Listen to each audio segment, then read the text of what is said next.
출애굽기 15장 22절로 26절입니다. 모세가 홍해에서 이스라엘을 인도하매 그들이 나와서 수르 광야로 들어가서 거기서 사흘 길을 걸었으나 물을 얻지 못하고 마라에 이르렀더니 그곳 물이 써서 마시지 못하겠으므로 그 이름을 마라라 하였더라. 백성이 모세에게 원망하여 이르되 우리가 무엇을 마실까 하매 모세가 여호와께 부르짖었더니 여호와께서 그에게 한 나무를 가리키시니 그가 물에 던지니 물이 달게 되었더라.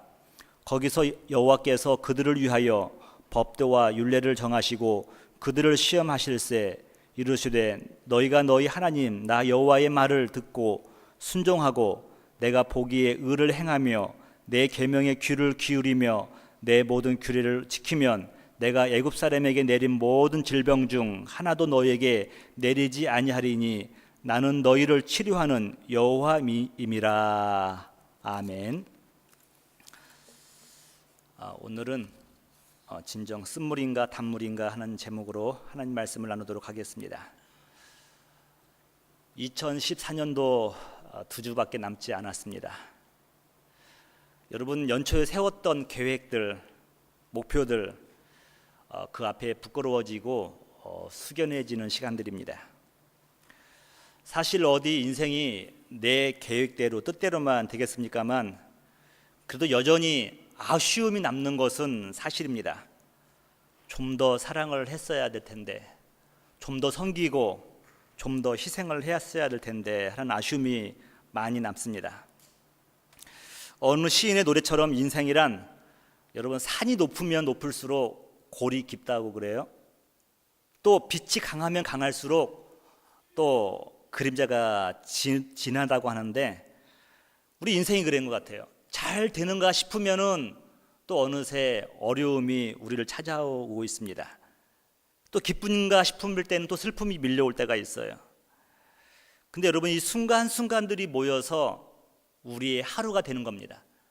또 이러한 하루하루가 모여서 오늘의 우리의 일생이 되기도 하는 것입니다. 그래서 여러분 어떠한 상황이 있든지 간에 바로 지금 이 순간이 저와 여러분에게는 너무도 소중하다는 것을 우리가 알아야 됩니다.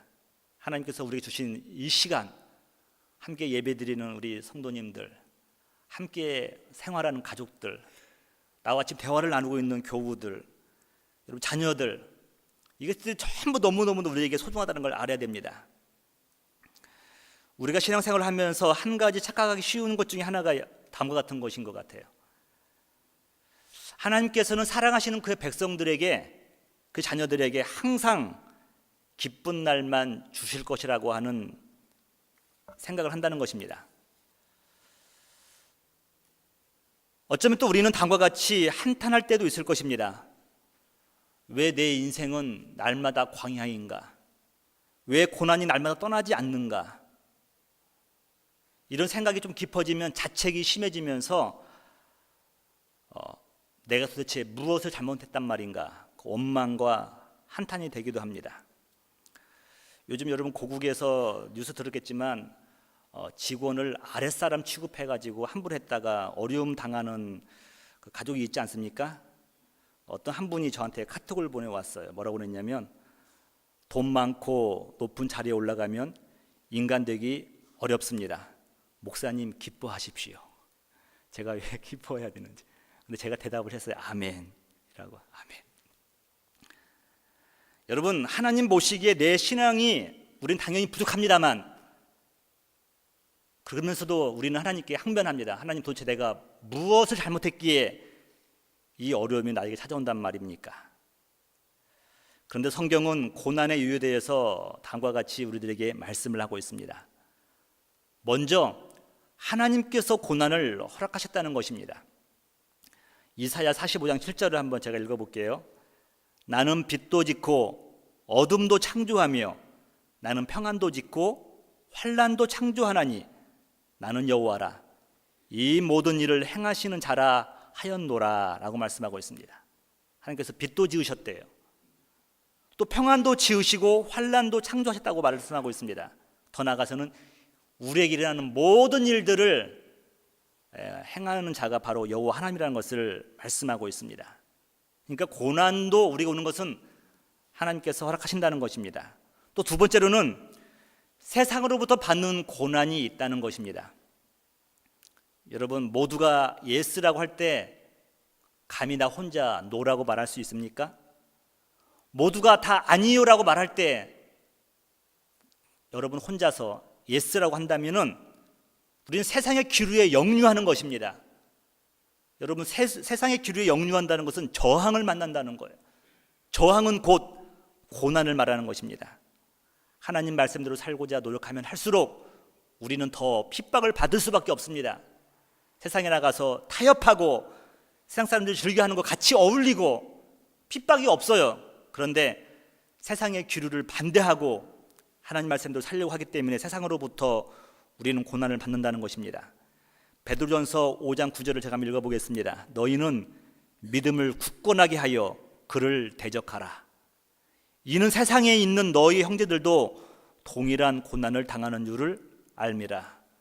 하나님을 주로 섬기고 예수 그리스도를 메시아로 섬기는 자들은 이런 세상으로부터 동일한 고난을 받고 있다는 것을 베드로는 말하고 있습니다. 그러나 우리가 여기서 한 가지 놓쳐서는 안 될 중요한 것 한 가지가 있습니다. 하나님께서는 사랑하는 자기 백성들이 모두 한 명도 나고자 없이 영적 가나안 땅에 들어가기를 원하신다는 것입니다. 믿으십니까? 하나님은 이걸 원하시는 거예요. 그래서 우리 모두가 한 사람도 나고자 없이 인생 승리, 신앙 승리를 우리 하나님은 원하신다는 것입니다. 출애굽기 13장 21절을 보니까요, 여호와께서 그들 앞에서 가시며, 여러분 저는 이 말씀이 오늘 여러분 이 말씀만 이해하더라도 여러분들은 오늘 본전 뽑으셨어요.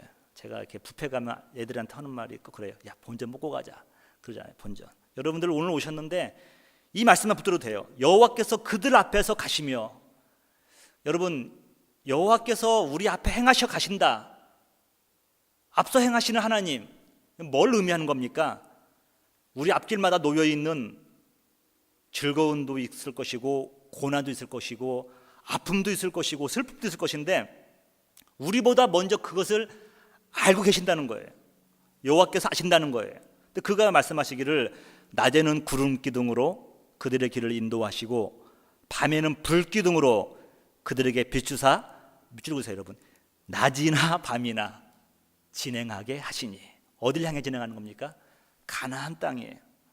하나님께서는 이스라엘 백성들이 낮이나 밤이나 기쁠 때나 슬플 때나 고난당할 때나 슬플 때나 모두가 가나안 땅을 향해서 진행하기를 원하시는 하나님의 뜻인 것을 우리가 알 수가 있습니다. 여러분, 가나안 땅으로 진행하게 하시는 것은 맞는데, 그러나 하나님께서는 옛날의 그 모습 그대로 들어가기를 원치 않아요. 애굽의 습관, 죄악, 애굽의 관습, 우상 섬김, 이런 것들을 갖고 들어가는 것을 원치 않으십니다. 그래서 우리 거룩하신 하나님의 속성 때문에 하나님이 예비하신 그 땅에는 불경건한 자들이 들어갈 수도 없고 함께 기거할 수도 없는 것입니다. 오늘 제가 읽었던 이 본문 통하여서 오늘은 하나님께서 우리에게 주시는 메시지가 무엇인가를 몇 가지 교훈으로 나누어서 한번 은혜를 나누어 보려고 합니다. 먼저 여러분, 우리의 인생이 마라와 같다는 것입니다. 마라와 같다. 어떤 그 기독교 상담학자는 이렇게 말을 해요. 하나님의 자녀가 행복에 중독이 되면 큰일 난다는 겁니다. 하나님의 자녀들은 고난에 중독이 돼야 되는 거예요. 근데 행복에 중독이 되고 나면 늘 행복을 추구하다가 잘못된 것으로 자기를 행복하게 만들려고 한다는 겁니다. 근데 일생 자체가 마라다, 일생이 고난이다, 이게 받아들이고 나면요, 그 안에서 이것과 맞서 싸울 수 있는 힘이 생긴다는 겁니다. 여러분, 홍해를 건넌 이스라엘 백성들의 기쁨 상상이 갑니까 여러분? 여러분들의 자녀가 대학을 들어갔을 때 기쁠 텐데 뭐 그런 것과 비교할 수가 있겠습니까? 뭐가 비교할 수 있을까 여러분? 내가 주님 처음 만난 그 기쁨? 여러분, 이스라엘 백성들이 홍해를 건넌 그 기쁨은 이루 말할 수 없을 것입니다. 그런데 그 기쁨은 단 3일 만에 끝나고 맙니다. 그리고 그들이 밑바닥에 있던 쓴뿌리들이 드러나고 마는 것입니다. 이스라엘 백성들은 약속의 땅 프라미스 랜드로 가는 길에 큰 위기를 만나게 되었습니다. 오늘 22절 한번 보시면 이렇게 말씀하고 있어요. 물을 얻지 못하고 라고 말씀하고 있습니다. 물을 얻지 못하고. 또 23절에 보니까 마라에 이르렀더니 그곳 물이 써서 마시지 못하겠으므로 그 이름을 마라라 하였더라 라고 말씀하고 있습니다. 여러분, 이 성경 말씀 보면 참 우리가 한 가지 깨달을 수 있는 게 있어요. 마라에 도착했다 그래요. 이게 그들의 인생의 터전 아닙니까? 당연히 거기에 있는 물도 쓰겠죠. 왜냐하면 마라가 마라니까. 물맛을 보지 않아도, 굳이 보지 않아도 그것이 쓴 곳이라는 걸 알 수가 있죠. 사실 이 마라라는 곳은 소금 성분이 너무 강해가지고 너무 짜서 물을 마실 수 없다고 합니다. 당연히 쓴물을 먹은 백성들, 그 입에서도 쓴물이 나올 수밖에 없습니다. 이 4절 보니까 백성이 모세에게 원망하여 이르되 라고 말씀하고 있어요. 여러분, 이스라엘 백성들이 원망하는 거 낯설지가 않지 않습니까? 근데 이스라엘 백성들이 원망하는 이유는 뭐냐면 깨닫지 못하는 것이 있기 때문에 그래요. 마라의 샘물은 당연히 쓴 것인데 자신들의 내면에 숨겨져 있는 쓴뿌리로부터 나오는 마라의 쓴물을 알지 못하는 겁니다.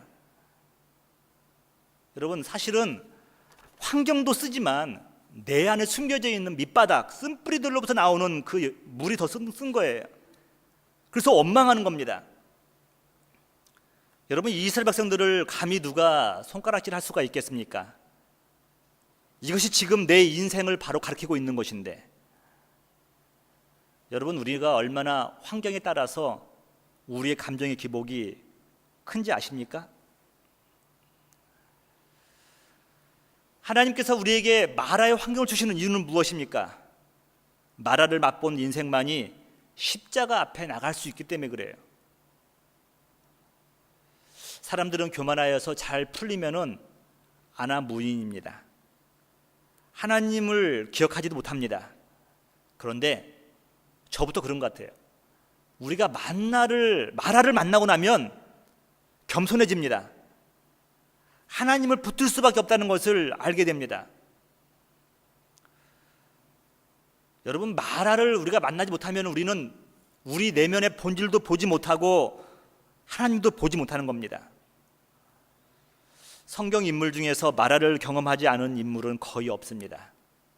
야곱은 마지막 바로 앞에서 이런 고백을 했죠. 내 생애가 130년이지만 130년 동안 너무도 험악한 세월을 보냈다라고 말을 합니다. 야곱은 순간순간 인생이 험악했다, 다른 말로 하면 마라했다고 말을 하고 있어요. 여러분 잘 아시는 모압 땅으로 갔다가 잘 살려고 갔는데 남편과 자녀들을 다 잃어버리고 고향으로 돌아오는 나오미와 며느리 룻 이야기를 잘 아실 것입니다. 여러분, 근데 돌아가는 과정 속에서 사람들이 나오미를 보고 이렇게 환영을 합니다. 룻기 1장 19절이죠. 이에 두 사람이 베들레헴까지 갔더라. 베들레헴에 이를 때에 온 성읍이 그들로 말미암아 떠들며 이르기를 이가 나오미냐 하는지라. 그러니까 여러분, 지금 나오미가 떠나가는 당시의 그 사회적 지위, 그의 경제적 여유 좀 짐작할 수 있지 않겠습니까? 한 여인이 돌아온다고 해서 마을 전체가 떠들 일이 아닌데 나오미가 돌아오는 것을 보면서 마을 사람들이 수군덕거리는 겁니다. 이가 나오미가 아니냐. 여러분, 나오미의 뜻이 뭡니까? 기쁨이에요. 희락이에요. 저가 기쁨이 아니냐, 희락이 아니냐라고 말을 하는 거죠. 그런데 20절 보겠습니다. 나오미가 그들에게 이르되 나를 나오미라 부르지 말고 나를 마라라 부르라. 이는 전능자가 나를 심히 괴롭게 하였음이라 라고 말씀하고 있습니다. 나를 희락이라 부르지 말라, 나를 기쁨이라 부르지 말라, 나를 쓴물이라 불러라, 쓴뿌리라 부르라는 겁니다. 왜냐하면 전능자가 나를 심히 괴롭게 하였다는 것입니다. 그러면서 이렇게 말을 하는 거예요. 내가 풍족하게 나갔더니 여호와께서 내게 비어 돌아오게 하셨느니라. 여호와께서 나를 징벌하셨고 전능자가 나를 괴롭게 하셨거늘 너희가 어찌 나를 나오미라 부르느냐 하니라. 여러분, 풍족하게 나갔는데 여호와께서 폭삭 망하게 했다는 겁니다. 또 여호와께서 징벌하셔서 자녀들이 다 죽고 또 괴롭히셨기 때문에 너무도 가난한 삶이 되었다는 거죠. 근데 여러분, 놀라운 게 뭐냐면 전능자가 그의 가문을, 가정을 흔들었기 때문에 나오미가 베들레헴으로 돌아올 수 있는 기회가 생긴 겁니다. 베들레헴은 뭡니까? 떡집이잖아요. 떡집. 떡을 먹으려면 베들레헴으로 돌아야 되는 거죠. 영생의 말씀을 먹고 살려면은 하나님 자녀가 머물 곳이 어디입니까? 하나님이 약속하신 장소에 있어야 되는 것이죠. 여러분, 겉으로 볼 때는 초라한 나오미의 모습이지만 하나님은 그의 환경을 만들고 계셔요. 지금 상황은 너무도 열악한데 하나님께서 그의 나오미의 가정 가운데 또다시 회복될 수 있는 것들을 만드는 내용이 바로 22절에 나와 있습니다. 나오미가 모압 지방에서 그의 며느리 모압 여인 룻과 함께 돌아왔는데 그들이 보리 추수 시작할 때에 베들레헴에 이르렀더라. 여러분, 흉년 때에 온 것이 아니라 보리 추수 시작이 할 때에 베들레헴에 이르렀다. 여러분, 이것은 서광이 비치는 거예요. 나오미의 인생이 또다시 회복된다는 것을 우리는 짐작할 수가 있을 것입니다. 마라는 하나님이 허락하신 영적 축복의 통로입니다. 하나님께서 우리를 부르시는 방법입니다. 하나님의 능력을 경험할 수 있는 기회가 되는 것입니다. 여러분, 원망의 일이 아니라 기다리고 인내하면서 하나님이 하실 일을 바라보는 것입니다. 여러분, 출애굽 당시 이스라엘 백성들은 자신들 앞에 놓여 있는 홍해를 바라보면서 원망하기 시작하는 겁니다. 여러분, 말이 홍해지 그게 바로 마라 아닙니까? 자기 인생 앞에 쓴물 놓여 있는 거예요. 근데 여기서 영적 지도자 모세의 신앙을 한번 우리가 엿볼 수가 있습니다. 출애굽기 14장 13절이에요. 모세가 백성에게 이르되 너희는 두려워하지 말고 가만히 서서 여호와께서 오늘 너희를 위하여 행하시는 구원을 보라. 너희가 오늘 본 애굽 사람을 영원히 보지 못하리라, 아니하리라 라고 말씀하고 있습니다. 원망하지 말고 입을 다물고 가만히 서서 여호와께서 오늘 너희를 위하여 행하시는 구원을 똑똑히 보라는 겁니다. 그래서 여러분, 그 지팡이로, 하나님의 지팡이로 홍해를 쳤니까 갈라지지 않습니까? 저와 여러분들, 우리 인생이 마라라는 것을 알아야 돼요. 마라를 만나면 우리는 첫 번째로 환경을 탓하기보다는, 하나님을 원망하기보다는 내 자신의 내면을 먼저 봐야 됩니다. 그리고 주님 앞으로 나가는 겁니다. 나오미처럼 주님이 계신 곳으로 돌아가는 겁니다. 그러면 회복의 시작이 된다는 것입니다. 여러분, 부디 마라 인생 가운데에서도 여러분 원망이 아니라 하나님을 찬양하는 여러분 되시기를 주님으로 축복합니다. 그리고 나서 두 번째 깨달을 수 있는 것이 뭐냐면, 문제의 본질은 나의 신앙 회복에 있다는 거예요. 신앙 회복. 환경이 변하는 것은 둘째고 먼저 내 신앙 회복이 문제라는 겁니다. 같은 사건 다른 반응이 너무도 많이 있습니다. 여러분, 지금 모세도 물이 없고 이스라엘 백성들도 물이 없습니다. 3일 동안 아마 물을 마실 수도 없었을 것입니다. 제가 이렇게 자료를 보니까 약 240만 명 되는 그 이스라엘 백성들이 하루 필요한 물이 3,000톤이 넘는다는 거예요. 3,000톤이에요. 그들이 살기 위해서는 3,000톤의 물이 필요하다는 겁니다. 근데 여러분, 그들이 지나고 나면 어떤 셈이든지 간에 다 말라버리는 거예요. 너무 갈증이 나니까 그들이 원망을 합니다. 같은 사건에서 백성들은 원망하는데, 여러분 25절 전반전에 보시면 모세가 여호와께 부르짖었더니라고 말씀하고 있어요. 참 이게 신앙의 연륜인 것 같아요. 신앙이 있으신 분과 없으신 분. 제가 어렸을 때 이렇게 저희 부모님을 보니까 아버님은 예수를 늦게 믿었어요. 어머니가 전도했는데 뭔가 이렇게 닥쳐올 좀 무슨 문제가 있으면 아버님은 막 이렇게 어떻게 할지 모르는데 어머님은 이렇게 기도하시면서 그것을 묵묵하게 이렇게 풀어가는 것을 제가 이렇게 보게 됩니다. 신앙의 연륜인 것 같아요. 고난을 만났을 때 내 진짜 신앙이 무엇인가를 알 수가 있습니다. 믿음이 있는 자들이 대응하는 것과 그렇지 않은 자들의 차이가 나는 겁니다. 여러분 이스라엘 백성들 보세요. 믿음이 없으니까 원망하는 거예요. 그러나 믿음 있는 모세는 하나님께 엎드리지 않습니까? 이스라엘 백성들에게 만약에 믿음이 있었다고 한다면 한두 가지만 좋은 일이 있을지라도 그들은 감사가 넘쳤을 것입니다. 서로 격려가 넘칠 것입니다. 그런데 그들에게 믿음이 없으니까 홍해를 건너고 하나님께서 10가지 재앙을 통하여서 애굽에서 이스라엘 백성들을 끄집어냈을지라도 한 가지가 부족하니까 그것 가지고 원망하는 것입니다. 성경에서는 믿음이 없이는 하나님을 기쁘게 할 수 없다고 말씀하고 있어요. 믿음이 없으면 하나님을 원망하고 지도자를 원망하고 배우자를 원망하는 것입니다. 여러분 믿음이 없다는 것은 무엇을 의미하는 것입니까? 단순히 예배 드리고 안 드리고 이런 차원이 아니에요. 자신이 하나님의 위치까지 올라간다는 것을 말하는 겁니다. 믿음이 없다는 것이 하나님을 위치에 올라간다는 거예요.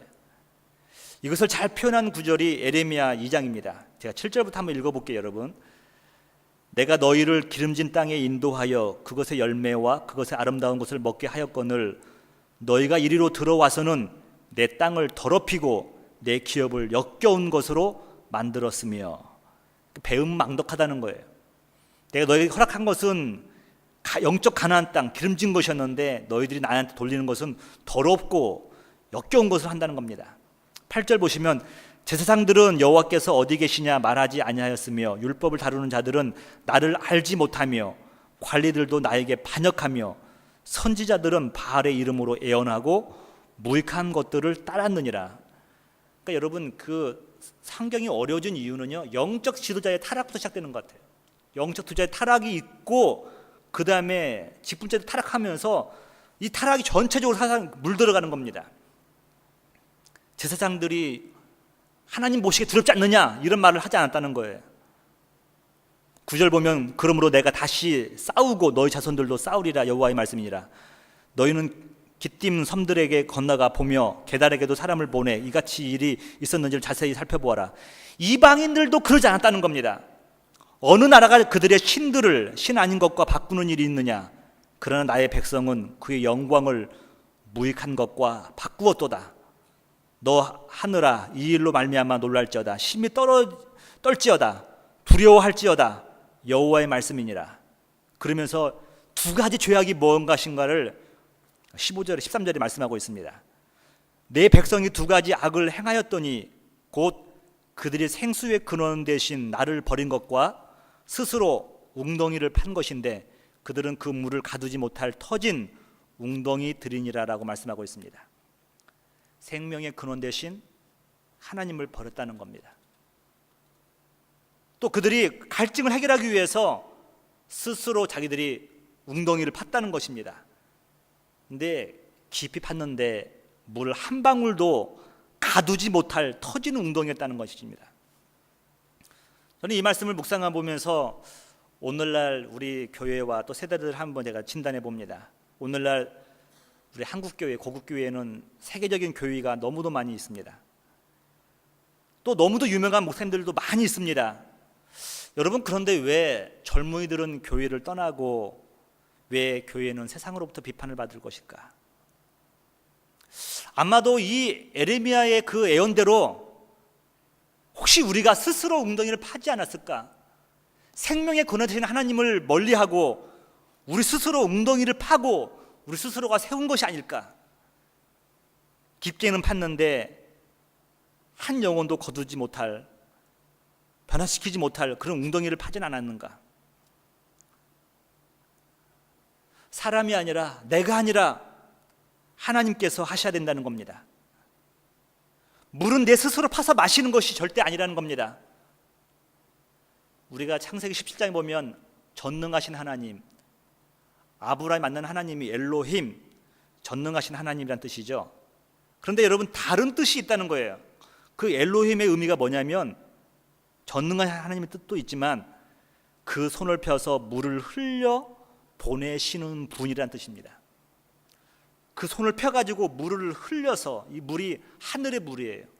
이 하늘의 물을 흘려서 보내주시는 분이란 뜻이 바로 엘로힘이란 뜻입니다. 이 전능하신 하나님을 우리가 믿고 신뢰할 때 내 인생은 변화될 수가 있는 것입니다. 여러분, 우리 인생이 얼마나 쓰디씁니까? 쓴물입니까? 근데 여러분, 어찌 단물이 될 수가 있겠습니까? 바로 이 하나님을 만나는 거죠. 이 하나님을 믿고 만나는 거죠. 여러분, 참 우리 성경을 보면서 두려운 게 뭐냐면, 내 인생이 단물이 되면은 내 물을 먹는 또 다른 영혼들도 단물을 마신다는 겁니다. 근데 내 인생에서 쓴물이 나오잖아요. 그 쓴물을 먹는 인생들을 역시 쓰게 된다는 것입니다. 요한복음 7장 38절을 제가 볼게요. 나를 믿는 자는 성경의 이름과 같이 그 배에서 생수의 강이 흘러나오리라 하셨다라고 말씀하고 있습니다. 그러니까 여러분, 우리가 생수의 강을 한번 먹고 나면 내 배에서도 또 생수의 강이 흘러 넘친다는 겁니다. 이걸 내 주위 사람들이 같이 먹을 수가 있는 것이죠. 근데 이 물들은 전부 다 여호와 하나님께서, 전능하신 하나님께서 우리에게 공급해 주시는 것이에요. 아직도 우리가 마라에 사는 이유가 무엇입니까? 믿음이 없기 때문에 그래요. 우리가 스스로 아직도 우물을 파고 있는 것입니다. 기쁨의 우물을 파고 내 문제 해결도 하나님께 맡기보다는 내가 하기 위해서 내가 우물을 파고 있는 것입니다.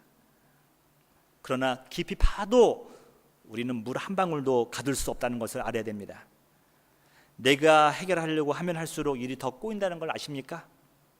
오직 그 손을 펴서 하늘의 물을 흘려 보내주시는 엘로힘, 전능하신 하나님께서 그 문제를 만드실 때 우리는 문제를 해결할 수가 있는 것입니다.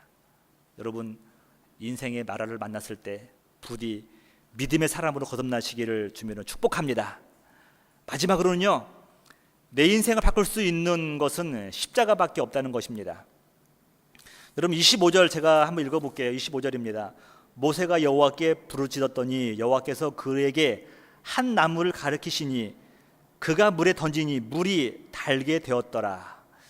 이 말씀을 읽으면서 이제 사건이 진정되어 가고 갈등이 해소된다는 것을 우리가 발견하게 되었습니다. 여러분, 문제 앞에 행하시는 하나님께서 예비해 두신 나무까지 하나가 이 쓴 마라의 물을 단물이 되겠다는 겁니다. 죄로 말미암아 우리의 인생은 쓴물이 되었습니다. 이 쓴물 덩어리죠. 그러나 하나님께서는 통째로 바꾸시기로 결정하셨습니다. 한 나무까지 통하여서 우리의 쓴물을 단물로 바꾸신 겁니다. 바로 이것은 상징적인 것인데 십자가를 상징하는 것이죠. 여러분의 인생을 체인지하기를 원합니까? 바꾸시기 원하십니까? 근데 여러분, 십자가 위에는 다른 장소가 없다는 겁니다. 죄인이 의인되는 장소가 바로 십자가입니다. 세상의 자녀들이 하나님의 자녀가 되는 장소도 십자가입니다. 버림받은 자가, 가련한 자가 구원받은 자가 되는 것도 십자가 사건이에요. 내 쓴물의 인생이 단물로 변하는 것도 바로 십자가 앞이라는 겁니다. 여러분, 십자가로 바뀐 인생은 생각이 달라져요. 고난을 만났을 때 그 나오는 향기와 맛이 남다릅니다.